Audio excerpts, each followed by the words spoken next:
bonjour à tous les abonnés de la MAC TV. Aujourd'hui, on est là pour continuer le cours sur l'origine de la philosophie. Alors, on avait évoqué l'origine historique de la philosophie, on avait essayé de répondre à la question où et quand la philosophie est-elle née.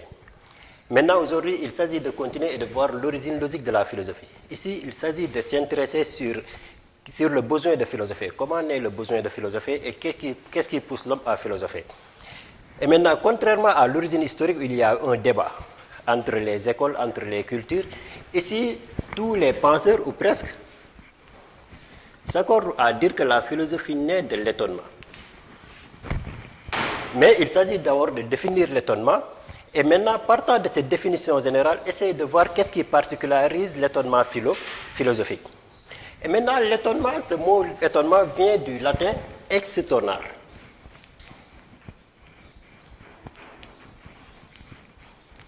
Ça vient du latin excitonare qui signifie frapper de foudre ou encore frapper de stupeur. Dans ce cas, l'étonnement traduit le sentiment de surprise qu'on ressent face à un phénomène qu'on n'attendait pas. Donc, face à un événement qui est extraordinaire, ça veut dire qu'il sort de l'ordinaire, face à un événement qui est insolite. Maintenant, cet étonnement-là qui est général va être différent de l'étonnement du philosophe. Pourquoi? Parce que le philosophe ne va pas s'étonner sur les choses qui sont extraordinaires, sur les choses qui sont inattendues. Mais le philosophe, lui, va s'étonner sur tout. Pourquoi le philosophe s'étonne sur tout? Parce que le philosophe est celui qui, dès le départ, reconnaît son ignorance. Rappelez-vous des propos de Socrate. Tout ce que je sais, c'est que je ne sais rien. Et à partir du moment où tu ne sais rien, tout devient un mystère pour toi. Donc la vie elle-même va devenir un mystère. Et tout ce qui nous entoure va devenir des mystères. Donc ce premier mystère qu'est l'existence va susciter des questions, va susciter des interrogations. Maintenant, on se demande, mais quel est le sens de mon existence? Quel est le sens de ma vie et quel est le sens de l'existence des autres êtres? De tout ce qui m'entoure, de l'existence des océans, de l'existence du monde de manière générale. Et maintenant, là, on se pose des questions pour essayer de comprendre le sens même de la vie. Donc, ce questionnement-là, cet étonnement-là, ce n'est pas quelque chose de passif. Ce n'est pas quelque chose qui est accompagné d'un sentiment d'émerveillement. Mais c'est quelque chose plutôt qui suscite des interrogations. Parce que du moment où on se pose des questions, ça veut dire que c'est parce qu'il y a quelque chose qui se présente devant nous comme étant un problème. Et maintenant, c'est cette crainte-là de la vie au quotidien, de ce que nous vivons. Et maintenant, est-ce qu'il y a même un sens à vivre? Et quel est le sens de cette vie-là? C'est ça qui va pousser l'homme à s'adonner à des questions de type philosophique. Est-ce que la vie a un sens? Quel est le sens de mon existence et quel est le sens de l'existence des autres êtres? Maintenant, cette quête du sens de l'existence va pousser les hommes à se poser des questions. Et maintenant, ces questions qu'on se pose, qu'on essaye de résoudre, vont être d'ordre soit métaphysique, soit axiologique, soit parfois juste anthropologique. Mais qu'est-ce que l'homme? Qu'est-ce qui définit l'homme? Comment peut-on définir l'homme? Et maintenant, définissant l'homme, quand je dis qu'est-ce que l'homme? Pour connaître l'homme de manière générale, on peut commencer par soi-même. Mais qui suis-je moi-même? Qu'est-ce qui me définit? Et quel est mon rapport avec les autres? Qu'est-ce qui va me pousser à vouloir comprendre les autres? Pourquoi je ressens le besoin de vivre avec les autres? Tout ce que nous vivons au quotidien, le philosophe essaie de le comprendre. C'est ce qui pousse Nietzsche à dire que le philosophe tend à comprendre ce que ses contemporains ne font que vivre.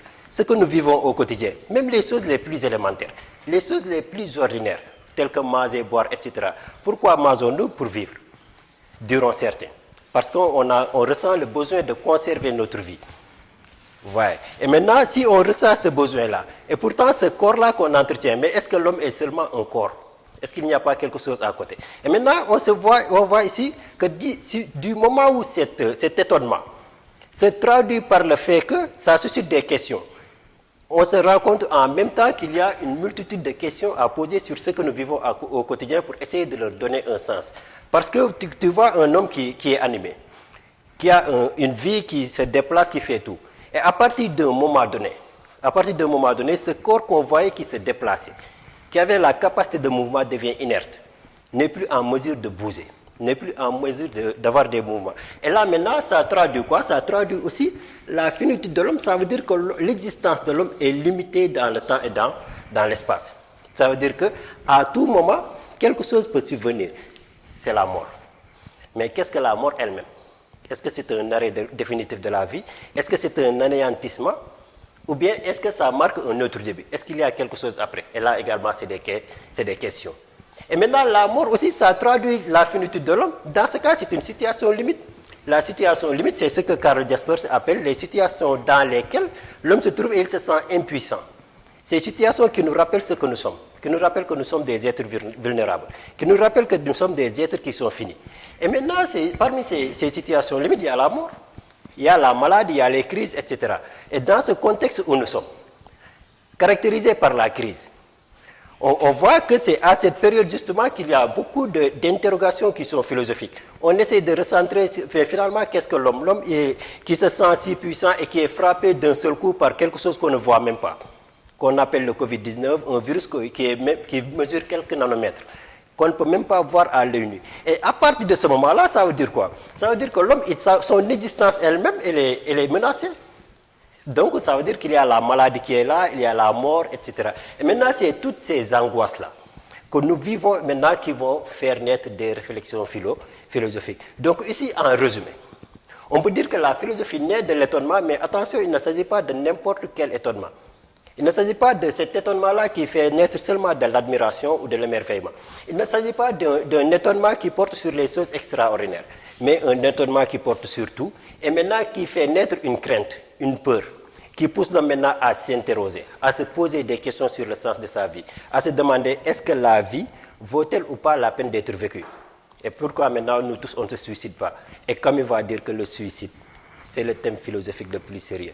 Et maintenant là c'était en résumé en quelque sorte l'étonnement, l'origine logique de la philosophie.